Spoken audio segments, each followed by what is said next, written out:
So what if I told you that the most dangerous financial decision you can make today is actually relying on just one single employer for your paycheck? Right, yeah. I mean, Well, we've been handed this mental script for decades, you know. exactly. The whole idea that you either play it safe in some corporate cubicle or you risk absolute financial ruin to strike out on your own. Right. Like you picture someone sweating in front of a bank loan officer, clutching this 80-page business plan, begging for 100 grand just to chase a dream. Yeah, but the reality of the modern economy is just entirely different now, that old dynamic. It It's permanently flipped. It really has. The illusion of corporate safety was shattered a long time ago. Yeah. Because, I mean, your entire livelihood is basically sitting in the hands of someone else's quarterly earnings report. Which is terrifying when you think about it. Totally.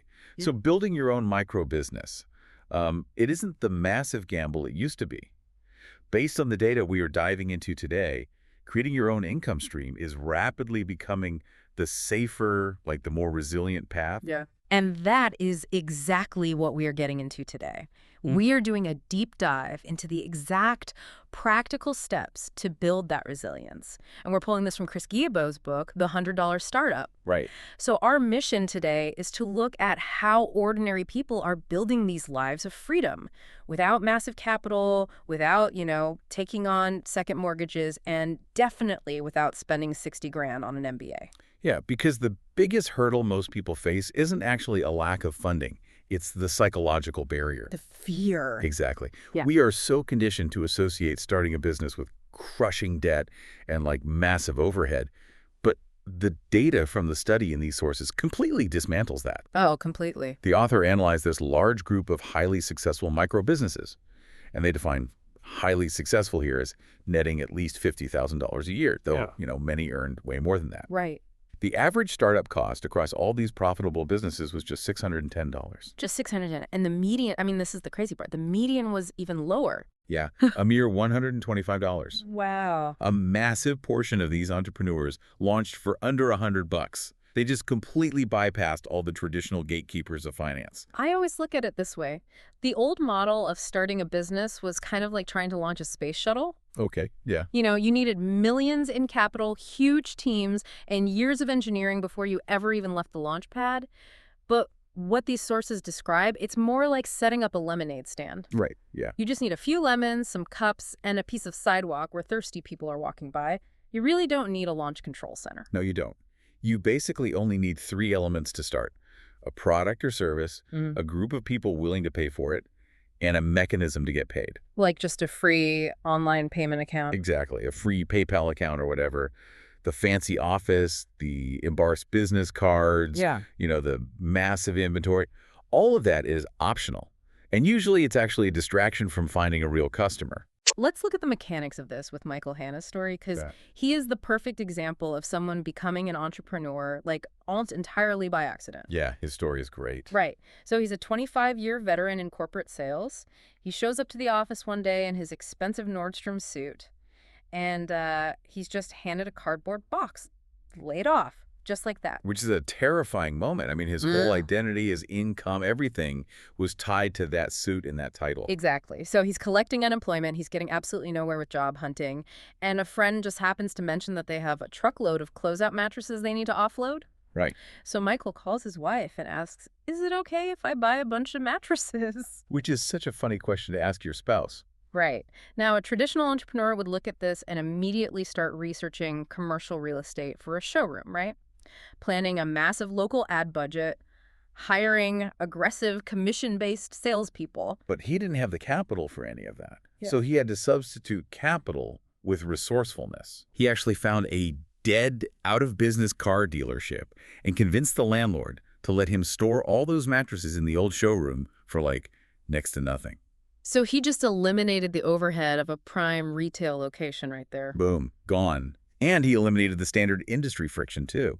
Because he personally hated that sleazy, high-pressure vibe of mattress stores, he created a no-hard-sell environment. But the delivery mechanism is what actually made him stand out, right? He offered bicycle delivery. Yes. He had a friend build this custom tandem bike with a platform on the back, and he would literally peddle king-size mattresses across Portland, Oregon. It sounds like this quirky marketing gimmick. But if you think about the underlying economics, it's brilliant. Oh, totally. He had a physical product, a willing market that obviously needs to sleep, and incredibly low operating costs.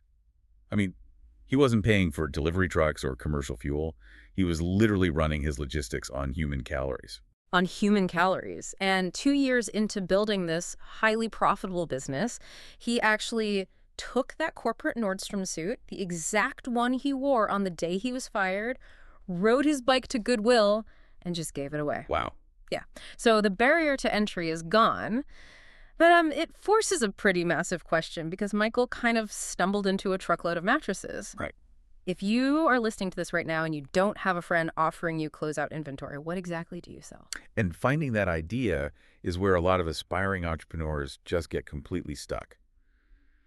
We are constantly fed this advice to simply follow your passion, right? And the money will naturally follow. Ugh, But the yeah. sources here argue that this is actually terrible advice if you don't apply a very specific filter to it. I am so glad they brought this up because I have to push back on the whole follow your passion trope. Like, I am insanely, deeply passionate about eating pizza. I mean, who isn't? Exactly. Yeah. I could do it professionally. I really could. But absolutely no one is going to pay me a living wage to just sit on my couch and consume pepperoni slices. Right, because passion alone is completely detached from the market. Right. So where is the line then between a hobby that just costs you money and a business that actually makes you money? Well, a business fundamentally relies on a transaction. And a transaction only happens when you solve a problem or remove friction for someone else. Okay.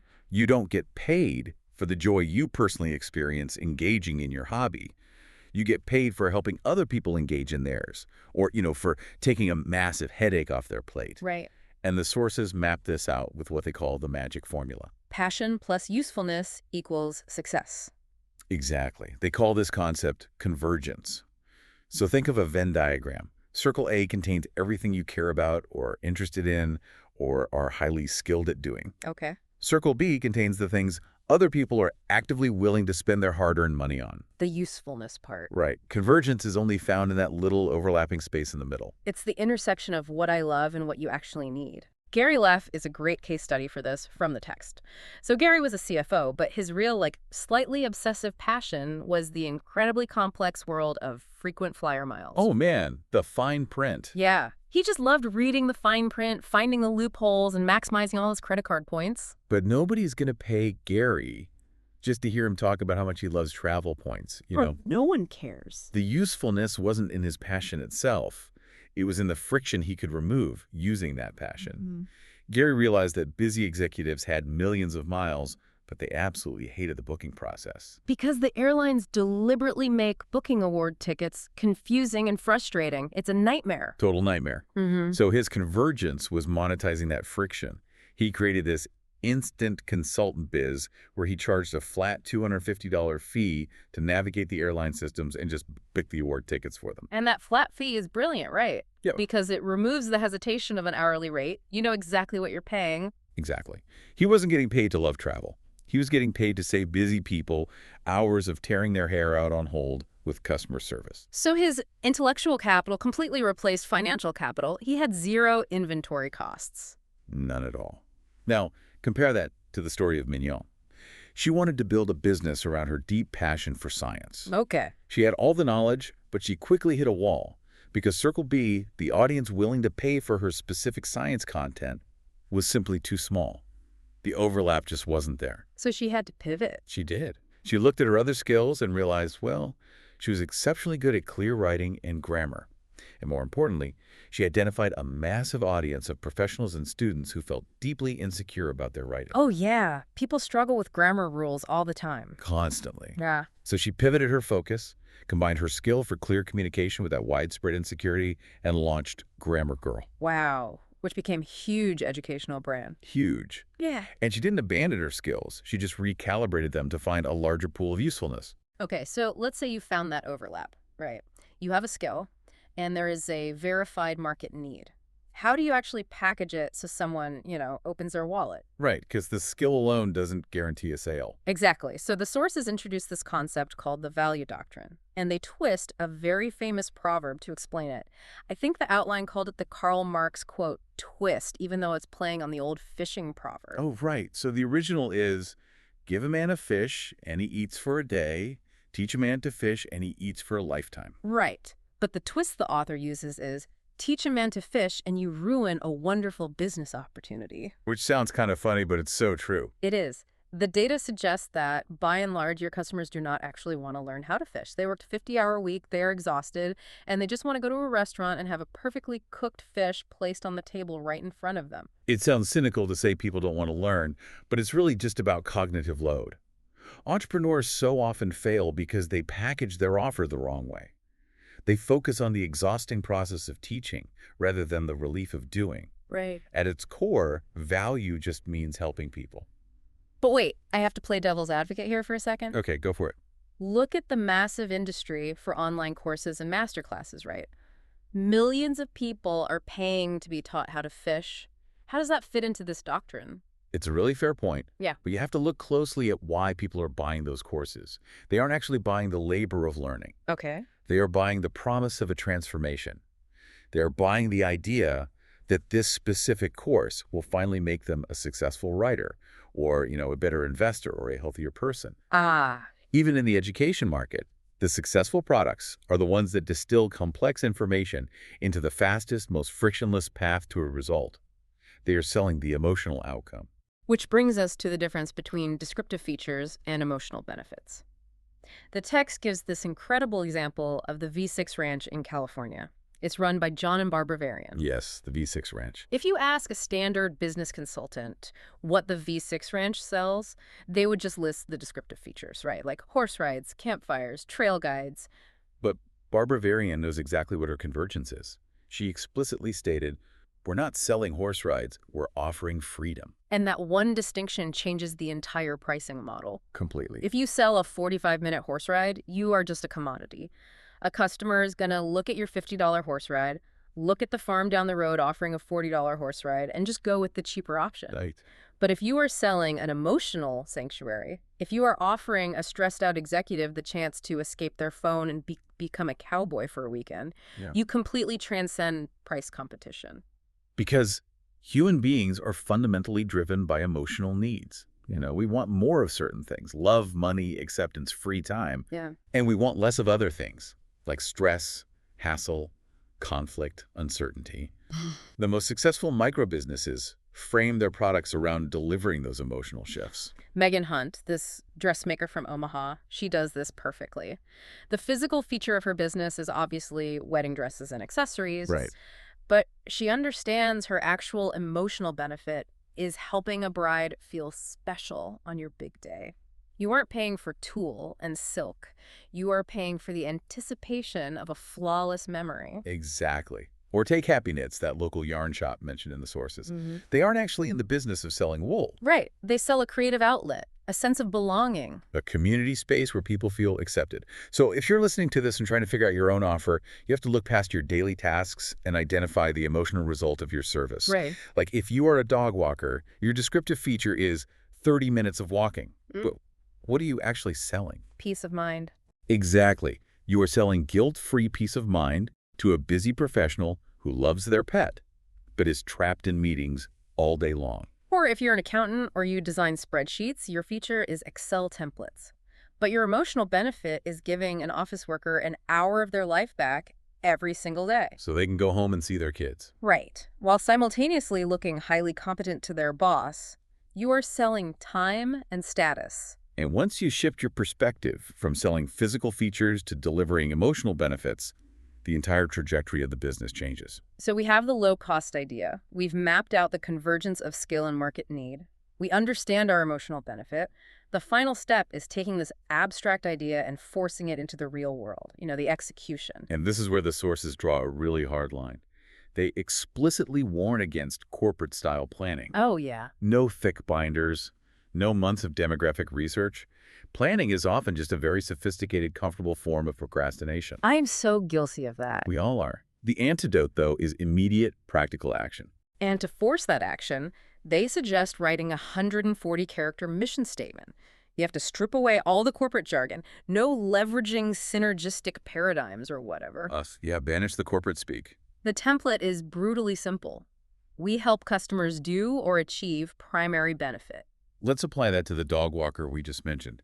A terrible corporate mission statement would be, we provide premier canine mobility solutions to maximize pet wellness. Literally nobody knows what that means. Right. But the 140-character version based on emotional benefit is just, I help busy dog owners feel at ease while they're at work. It's instantly clear. And once you have that clarity, the next hurdle is crafting the actual offer. The author calls this an offer you can't refuse, and it relies on the perfect combination of three things: the right audience, the right promise, and the right time.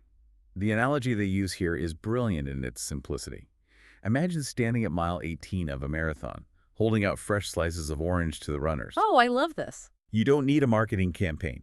You don't need to convince them of the nutritional value of citrus. No. They are exhausted. They are desperately thirsty. The orange is right there, and the timing is flawless. The transaction has zero friction. The text highlights a real-world example of this with the Alaska Tour Saver. It's a coupon book for tourists visiting Alaska, and it costs $100. Which sounds tough, selling a $100 book of paper coupons. It sounds difficult, right? But the very first coupon inside the book saves the buyer more than $100 on a major glacier tour or a hotel stay. It's the ultimate frictionless offer.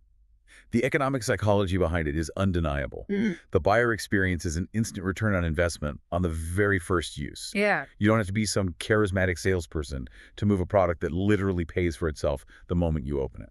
But how do you actually know if your idea is an orange slice at mile 18? Or if you're accidentally trying to sell, like, a bowl of hot soup to a marathon runner? Right. You don't. You can't know until you test it. The sources talk about instant market testing. This means you absolutely do not manufacture a physical product or spend 6 months recording an online course until you have proof that strangers will pay for it. The author makes a profound point here. The first $1.26 is the hardest.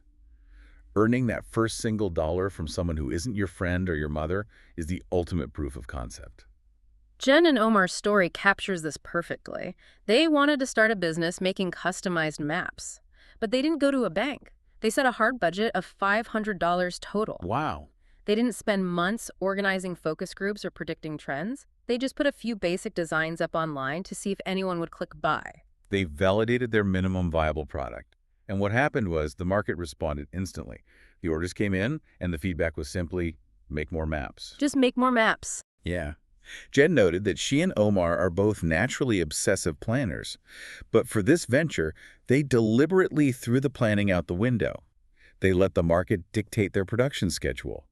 They reacted to demand rather than trying to predict it. It is so liberating to realize that taking action actually answers the questions that planning tries to guess. Exactly. Just put a simple offer out into the world. But there is one final piece of the execution puzzle mentioned in the sources. And if you think business is all about ruthless, cutthroat competition, this will sound incredibly counterintuitive. Oh, right. They advocate for strategic giving. The principle of freely receive, freely give. In the microbusiness economy, treating generosity as your primary marketing strategy is incredibly effective. I have to admit, though, if I'm starting a business with only $100 to my name, the idea of giving my services away for free sounds like a fast track to bankruptcy. Well, it's not about massive financial giveaways that ruin your margins. It's about low-cost, high-impact gestures that trigger the psychological principle of reciprocity. Okay, that makes more sense. Take Megan Hunt, the dressmaker we talked about. She doesn't blow her budget on expensive, targeted digital ads. She surprises her existing clients. Oh, nice. She might quietly upgrade a bride's shipping to overnight delivery at her own expense, or she'll slip a handwritten note and a copy of her favorite book into the dress box. And the cost to her is maybe, what, $10 or $15? But the emotional impact on the bride is staggering. Exactly. When you package your product with the care of a gift to a friend, you're transforming a cold transaction into fierce brand loyalty. The text also mentions Nine Clouds, a consulting firm. Oh yeah, Nine Clouds. They would routinely offer 15 minutes of free, highly actionable advice to local businesses with absolutely zero expectations of a signed contract. Whoa. They found that by simply being incredibly helpful up front without a catch, those relationships naturally evolved into paying clients. In this space, trust is the actual currency.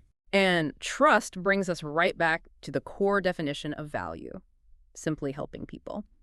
We have covered a massive paradigm shift today, so let's lock in the mechanics for everyone listening. Let's do it. First, you have to shatter the myth of the massive risk. You do not need a bank loan or an 80-page business plan. The average successful microbusiness in this study started for $610. Right. Second, passion isn't enough. You must find convergence, that exact overlapping space where your specific skills meet a friction point that other people will actually pay to remove. Third, remember the value doctrine. Give them the fish. People are exhausted. They want the result, not the labor. Stop selling the descriptive features of your product and start selling the emotional benefit, whether that's reclaiming an hour of free time, lowering their stress, or making them feel special. Yes. And finally, prioritize immediate messy action over perfect planning. Craft your 140-character mission, build a frictionless offer, and get that first $1.26 as fast as humanly possible. It completely reframes how we look at commerce and, honestly, our own capabilities. It really does. And it leads to a concept that challenges the ultimate goal of the traditional career. I mean, the entire corporate path is built around the idea of retirement grinding away for 40 years so you can finally stop working at 65. Right. But if starting a micro business is now cheaper, safer, and entirely based on the convergence of what you enjoy and what helps people, Mm, then the very concept of retirement might be obsolete. that is fascinating. You aren't desperately saving up to escape a job you hate. Exactly. You are building low overhead, perpetual micro streams of income. Work ceases to be a corporate grind and becomes a sustainable extension of your life. Wow. You don't need to stop at 65 because you're only working on your own terms.